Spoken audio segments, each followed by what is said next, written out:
आज हम पढ़ेंगे moment of inertia. Moment of inertia, जैसे आपने इनर्शिया टर्म पहले भी पढ़ी हुई है। इनर्शिया का मतलब होता है अपोज, कि अगर आप कोई बॉडी जो रेस्ट में है उसको मोशन में लाना चाहते हो तो वो अपने मोशन को अपोज करेगी। अगर कोई बॉडी मोशन में और उसको रेस्ट में लाना चाहते हो तब भी वो अपने मोशन को अपोज करेगी। ठीक है, मतलब कोई भी बॉडी अपनी स्थिति को चेंज नहीं करना चाहती है। तो ये तो था जब आप लीनियर केस में पढ़ते थे। लेकिन अगर हम एंगुलर केस में पढ़ते हैं, जैसे रोटेशनल ऑब्जेक्ट के बारे में पढ़ते हैं, वो जो इनर्शिया हमें ऑफर करता है उसको मोमेंट ऑफ इनर्शिया कह देते हैं। ठीक है, या इसको रोटेशनल इनर्शिया भी हम कहते हैं।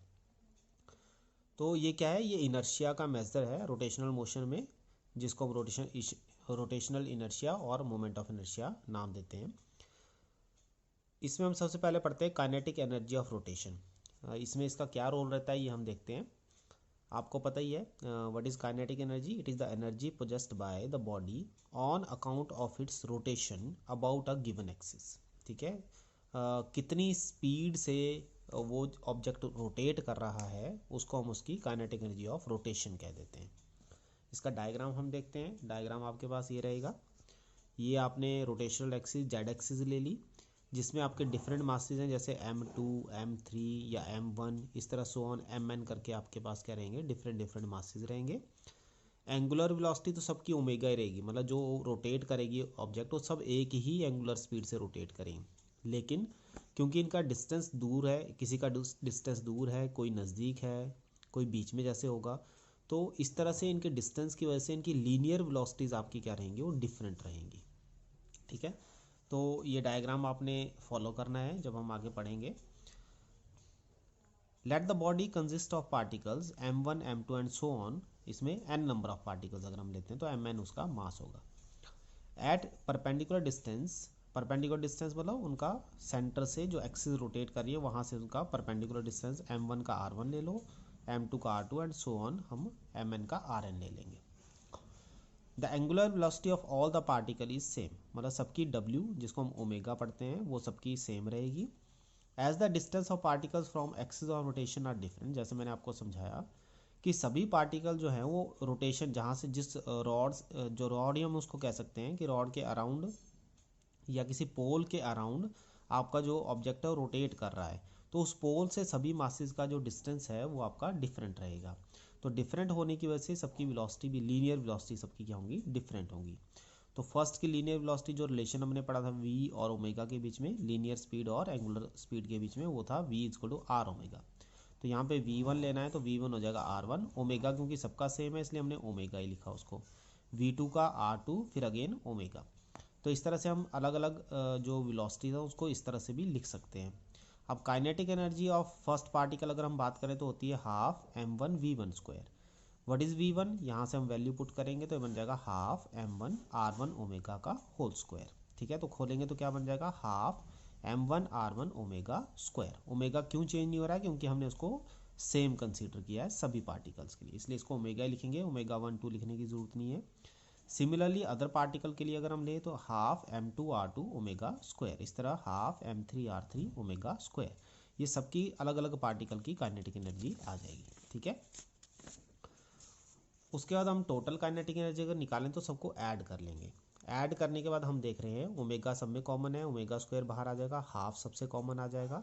और अगर सबको ऐड, अब समीशन का मतलब होता है ऐड किया आपने सबको, ठीक है, तो हम कॉमन वर्ड समीशन यूज़ कर लेते हैं। कितने तक ऐड किया, i1 से लेके n पार्टिकल तक, यहाँ तक n पार्टिकल हम एज्यूम करें तो ये i1 से लेके n तक। तो जनरल इक्वेशन इसकी बन जाती है 1 की जगह mi, वैसे r1 की जगह ri।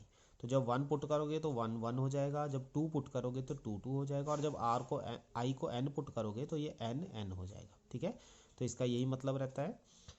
फिर हम कहते हैं कि अगर हम समीशन mi ri स्क्वायर को i मान लें, जिसको हम नाम देते हैं मोमेंट ऑफ इनर्शिया, ठीक है, तो आपकी जो काइनेटिक एनर्जी है वो बन जाएगी हाफ i ओमेगा स्क्वायर। तो इससे हमें दो वैल्यूज़ मिलती है, एक तो काइनेटिक एनर्जी मिल गई in the form of moment of inertia. अब आप याद करो what is kinetic energy, it is half m v square. तो m की जगह जो मास है उसकी जगह क्या ले लिया, i आपने चेंज किया, और v की जगह क्या हो गया, ओमेगा। तो रोटेशनल मोशन में मास का जो रिप्लेसमेंट है वो मोमेंट ऑफ इनर्शिया है i, और वेलोसिटी का रिप्लेसमेंट है v की जगह ओमेगा। ठीक है। तो ओमेगा आपका ये रिप्लेसमेंट हो जाता है। तो वही काइनेटिक एनर्जी का रिलेशन है, सिर्फ आपके रोटेशन की वजह से वैल्यूज़ का चेंज हो गया है।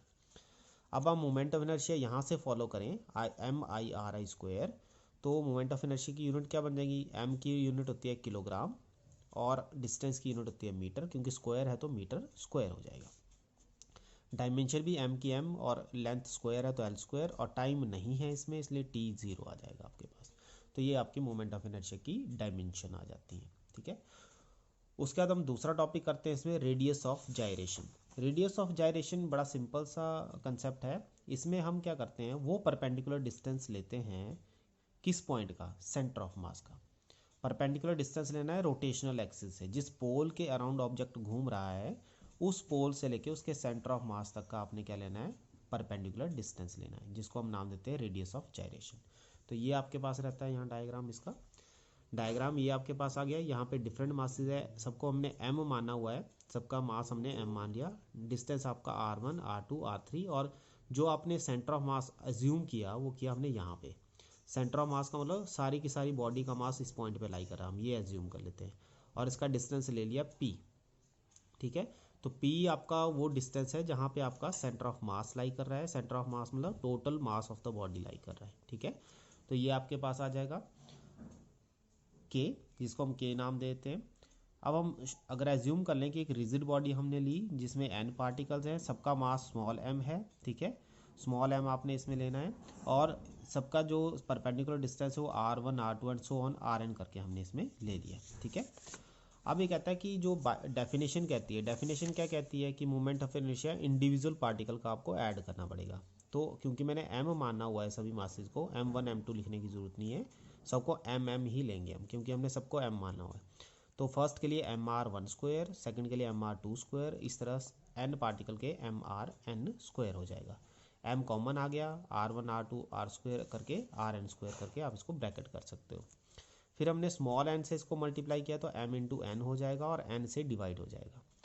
What is small m into n, n number of particles है, हर एक पार्टिकल का मास स्मॉल m है, तो ये total mass of the body को रिप्रेजेंट करेगा।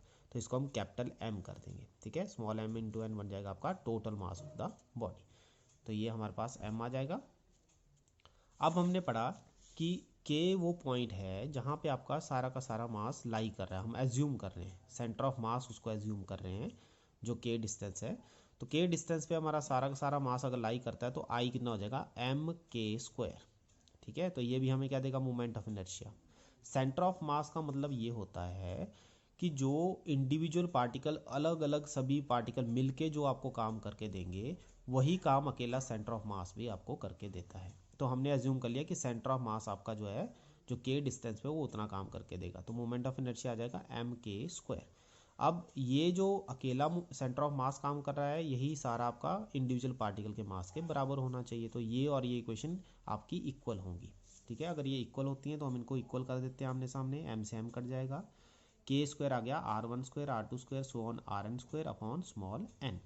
तो k कितना आ गया, ये आपके पास रूट की, तो हम इसको बोलते हैं इट इज़ अ, जो आपका k है रेडियस ऑफ जायरेशन जिसको हमने नाम दिया, ये किसके बराबर है, ये आपका root means square, root means, ठीक है, ये रूट मीन्स हो गया स्क्वायर ऑफ परपेंडिकुलर डिस्टेंसेस, उन सब का सम डिवाइडेड बाय n।